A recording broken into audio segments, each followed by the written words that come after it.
in Tigray not only continues but has escalated. Here are 3 reasons why. Fighting between the Ethiopian military and rebel forces has now reached the Afar and Amhara regions. The Oromo Liberation Army, OLA, has reportedly joined the Tigray People's Liberation Front, TPLF, in the fight against the Ethiopian military for their self-determination. The group is also accused of atrocities against members of the Amhara community, which they deny. The OLA, based in the Oromia region, were enemies of the TPLF, while the Tigrayan group held power for 30 years, but now they are allied and both groups have been branded terrorists by PM Abiy Ahmed, making negotiation difficult. The Amhara Regional Force is another actor, fighting alongside national forces as they claim that Tigray rebels annexed land which has historically been part of the Amhara region. Their forces have occupied some of these areas, which the TPLF also claim has angered many Tigrayans, including some former officials appointed by the Ethiopian PM. The TPLF allied Tigray forces have said they will not stop fighting until the Amhara forces have withdrawn from these areas. With these many different groups involved, all of whom have different aims and different historical rivalries, brokering a lasting peace will be very difficult.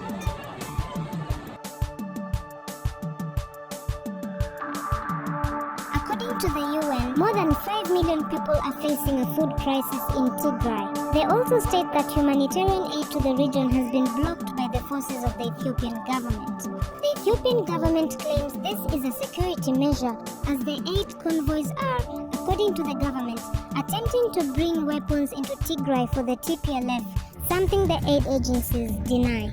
The US has accused the TPLF of raiding warehouses in Amhara and disrupting the transportation of aid. Hundreds of trucks, which carried aid in Tigray, have never returned, worsening the situation. On top of the aid blockade, essential services including communication, power, and banking remain cut in Tigray and certain parts of Amhara and Afar. Tigray leaders have continuously insisted they would not stop the fighting until those services are back and the blockade is lifted.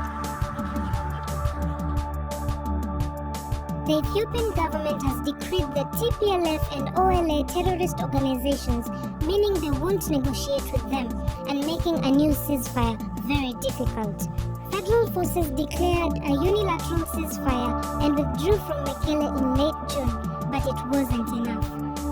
The TPLF say they're the legitimate leaders of the Tigray region following a unilateral regional election held in September 2020, an election not recognized by the Ethiopian government. Many of the TPLF leaders have been arrested and the Tigrayan group wants self-government and recognition before they come to the negotiating table. PM Abiy Ahmed has so far rejected any calls for talks. And since the TPLF last put out their preconditions for negotiations, they have made significant military advances. As long as they are on the front foot militarily, the TPLF might have less motivation to make peace. In fact, Tigray leaders have recently said any possibility for peace is too little, too late, dashing any hopes to a quick end to the bloodshed. The situation seems to be getting worse by the day. Ethiopia has now declared a national state of emergency as Tigrayan rebels are pressing south towards Addis Ababa. Rather than finding a compromise and moving towards a peaceful settlement, the situation is escalating and looking bleak. Both regional and international agencies are faced with the task of coming up with mechanisms of diffusing the conflict. But as it is, there is no definite end in sight to the war. Not recognized by the Ethiopian government. Many of the TPLF leaders have been arrested and the Tigrayan group wants self-government and recognition before they come to the negotiating table. PM Abiy Ahmed has so far rejected any calls for talks, and since the TPLF last put out their preconditions for negotiations, they have made significant military advances. As long as they are on the front foot militarily, the TPLF might have less motivation to make peace.